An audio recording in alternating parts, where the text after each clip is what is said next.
సరే ఇటు తెలంగాణలో చూసుకుంటే ఇప్పుడు బీఆర్ఎస్ పార్టీ కాస్త జిడ్డు పరిస్థితులనైతే ఎదుర్కొంటుంది. అయితే ఇటువంటి సిట్యుయేషన్‌లో ఇప్పుడు బీఆర్ఎస్ పార్టీకి వర్కింగ్ ప్రెసిడెంట్‌గా ఉన్న కేటీఆర్ గారిని కాకుండా హరీష్ రావు గారిని పెట్టాలి అని బీఆర్ఎస్ యోచనలో ఉన్నట్టుగా తెలుస్తుంది సార్. కొన్ని వార్తలు కూడా రావడం చూస్తున్నాం. నిజంగా మరి ఇప్పుడు కేటీఆర్ గారిని తీసేసి హరీష్ రావు గారిని పెట్టే అవకాశం ఏమన్నా ఉందంటారా సార్? కేటీఆరా కేసీఆరా? కేటీఆర్ గారు వర్కింగ్ ప్రెసిడెంట్‌గా ఉన్నారు. కేటీఆర్ గారిని తీసేయాలి. హరీష్ రావు గారిని వర్కింగ్ ప్రెసిడెంట్‌గా చేసే అవకాశం ఏమన్నా ఉందా? ఏమో అది వారికి సంబంధించి కుటుంబ వ్యవహారం. వాళ్ళకు హరీష్ రావు అయినా కేసీఆర్ అయినా కేటీఆర్ అయినా కవిత అయినా అది కుటుంబ వ్యవహారము. ఆ కుటుంబ వ్యవహారంలో పెడితే తేడాలు వచ్చేది ఏమిటి? కేటీఆర్ ఉంటేనే ఉంది, హరీష్ రావు ఉంటేనే ఉంది, పెద్ద తేడా ఉంది. కొంచెం హరీష్ రావు అయితే నలుగురు మనుషులతో కలిసి కలివిడిగా ఉంటారనేది ఒకటి ఉంది. ఆయన కొంచెం చదువుకున్నాడు, బయట విదేశాల్లో చదివి వచ్చినాడు కాబట్టి కొంచెం రిజర్వ్డ్గా ఉంటారని అంటారు. పెద్ద మార్పు ఏముంటుంది? ఏదైనా కానీ కేసీఆర్ గారు నిర్ణయం చేయాల్సిందే కానీ హరీష్ రావు కేటీఆర్ నిర్ణయం చేసేది ఏముండదు కదా.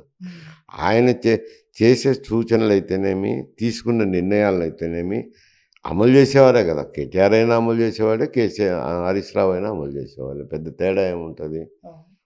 ఓల్డ్ వైన్ న్యూ బాటిల్ అన్నట్టు ఉంటుంది. సార్ ఇటు హరీష్ రావు గారి పైన గత కొంతకాలంగా కూడా కొన్ని రూమర్స్ అయితే స్ప్రెడ్ అవుతూ ఉన్నాయి సార్. ఆయన బీజేపీలోకి జంప్ అవబోతున్నారని కాంగ్రెస్ నేతలు కూడా చాలా పెద్ద ఎత్తున దీన్ని ప్రచారం చేశారు. ఆయన ఎంత చెప్పినప్పటికీ ఇది మాత్రం ప్రచారం ఇంకా కంటిన్యూ అవుతుంది. తొందరలో వెళ్ళిపోతారని చెప్పేసి ఆ అవకాశం ఏమన్నా ఉందంటారా సార్?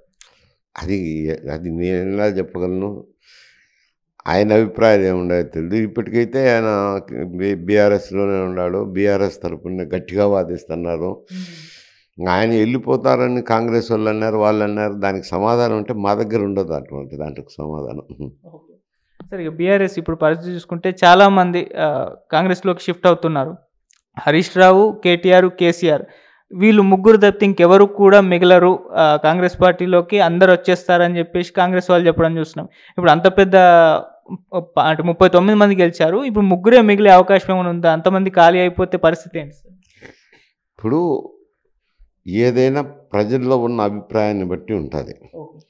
ఒక రాజకీయ పార్టీ ఉన్నప్పుడు, ఎన్నికల్లో పాల్గొన్నప్పుడు ఘోరమైన పరాజయం చెందినప్పుడు ఇటువంటి పరిస్థితులే ఉంటాయి. సరే, మొన్న 10 సంవత్సరాలు అవిచ్ఛిన్నంగా అధికారంలో ఉన్నారు. అధికారంలో ఉన్న తర్వాత మొన్న ఎన్నికల్లో ప్రభుత్వం ఓడిపోయింది, పార్టీ మార్పిడి జరిగింది, కాంగ్రెస్ పార్టీ అధికారంలోకి వచ్చింది. అధికారంలోకి వచ్చిన తర్వాత మళ్ళీ పార్లమెంట్ ఎలక్షన్లు జరిగినాయి. ఎన్నికలు జరిగినప్పుడు పార్లమెంట్ ఎన్నికల్లో ఏమిటంటే బీఆర్ఎస్ పరిస్థితి ఘోరంగా ఉంది. ఒక్క పార్లమెంట్ సీటు కూడా నెగ్గలేదు. తన సొంత నియోజకవర్గమైన మెదక్ జిల్లాలో కూడా వాళ్ళు గెలవలేదు కాబట్టి ప్రజల్లో ఉండే అసంతృప్తిని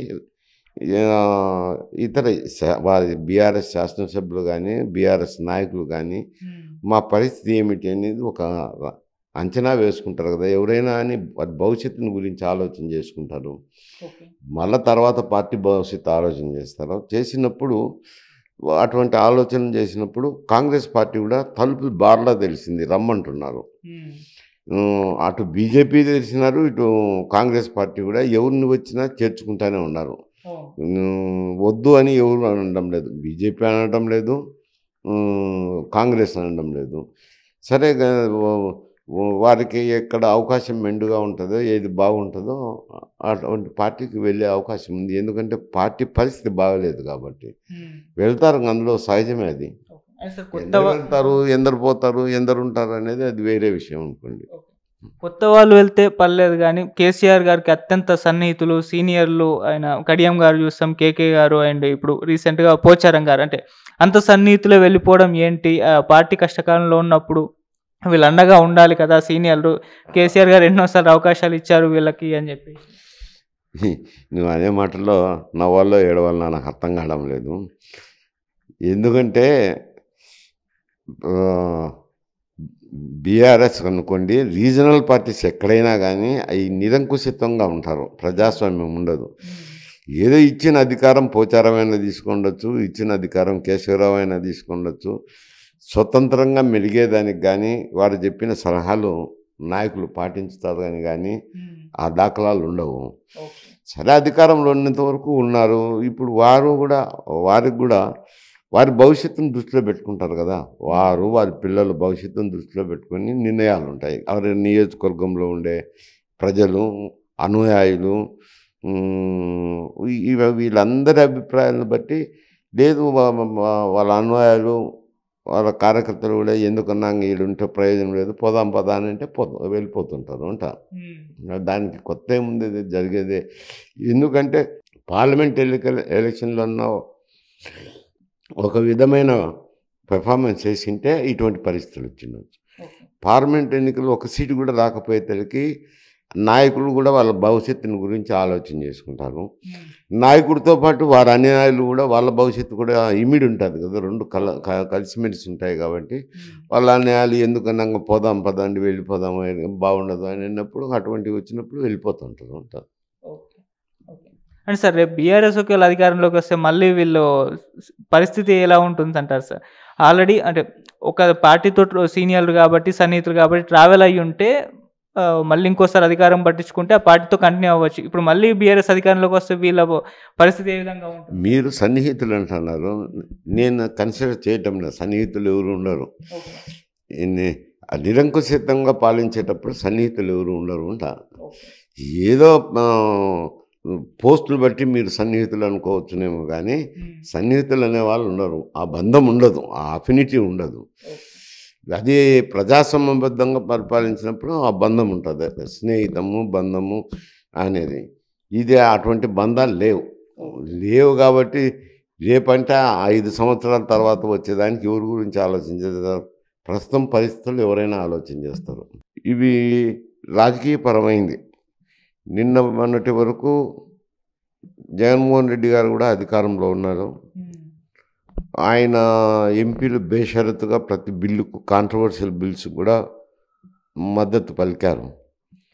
మద్దతు పలికినప్పుడు కూడా స్పెషల్ కేటగిరీ స్టేటస్ పరిస్థితిని గురించి ప్రస్తావించనే లేదు.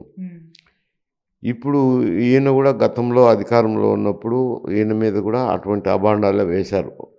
ఎందుకు మీరు ఒత్తిడి చేయడం లేదు, ఏమి అది ఇది అని చెప్పి ఆ విషయం పైన కొంగా ఇతర విషయాలపైన ఆయన బయటికి కూడా వచ్చినాడు ఇండియా నుంచి. కానీ అది జరిగే విషయం కాదు. బీహార్లో కూడా నితీష్ కుమార్ గారు అడుగుతున్నారు కానీ అది అవుతుందని ఎవరు అనుకోవటం లేదు అక్కడున్న రాజకీయ పరిస్థితుల దృష్ట్యా. ఎందుకంటే ఇప్పుడు కాంగ్రెస్ అయితేనేమి, తర్వాత లాలూ ప్రసాద్ ఆర్జేడీ అయితేనేమి, రెండు కలిసికట్టుగా ఇండియా కూటమిలో ఉన్నారు. రేపు భవిష్యత్తులో రాబోయే ఎన్నికల్లో ఆయన ఇండియా కూటమిని ఏర్పాటు చేసేదానికి అన్ని రాష్ట్రాలకు కూడా తిరిగారు. కానీ ఉన్న ఫలానా ఏమైందో ఏం కథో ఆయనకున్న రాజకీయ ఇబ్బందులు ఏమిటో ఆ రాష్ట్రంలో సడన్గా ఆయన ప్లేటు ఫిరాయించి ఇండియా కూటమిలోకి పోయినారు. వీటన్నిటినీ దారి మళ్లించాలి కదా, పక్కదారి పట్టించి ప్రజలను ఆకర్షితులు చేసుకునే దానికోసం ఆయన అటువంటి ఒత్తిడి చేస్తున్నారు. ఆయన అడుగుతున్నారు కాబట్టి నువ్వు అడగడం లేదని అడగటంలో అర్థం లేదు. అయితే వస్తుందా రాదా అని నేనైతే రాష్ట్ర ప్రయోజనాలకు వ్యతిరేకం కాదు కానీ సమర్థించేవనే, ఎంత ఆదాయం వస్తే అంత మంచిదని. కానీ ఉన్న పరిస్థితులు అవి. విషయ పరిజ్ఞానం ఉంటే ఇటువంటివన్నీ మాట్లాడరు. లేకపోయి ఏదో వాళ్ళు అడిగినారా వీళ్ళు అడిగినారా నువ్వు అడగడంలో రాజకీయం తప్పనించి అంతకు మించి ఒరిగేదేం లేదు, తరిగేదేం లేదు.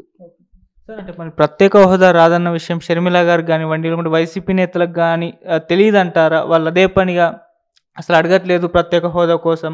ఇప్పుడు గేమ్ చేంజర్గా ఉన్నారు కదా కేంద్రంలో చంద్రబాబు నాయుడు గారు అని చెప్పేసి ఒక రకమైన ప్రెషర్ అయితే పెడుతున్నారు కదా. మరి ఇది మళ్ళీ వచ్చే ఎలక్షన్స్ నాటికి దాన్ని అస్త్రంగా వాడుకొని కూడా వాళ్ళు ప్రచారం చేసుకోవచ్చు. మరి ఇది ఎలా ఉంటుందంటారు? ఆ ప్రచారానికి ప్రజలు నమ్మాలి. ప్రజలకు కావాల్సింది ప్రత్యేక హోదానా,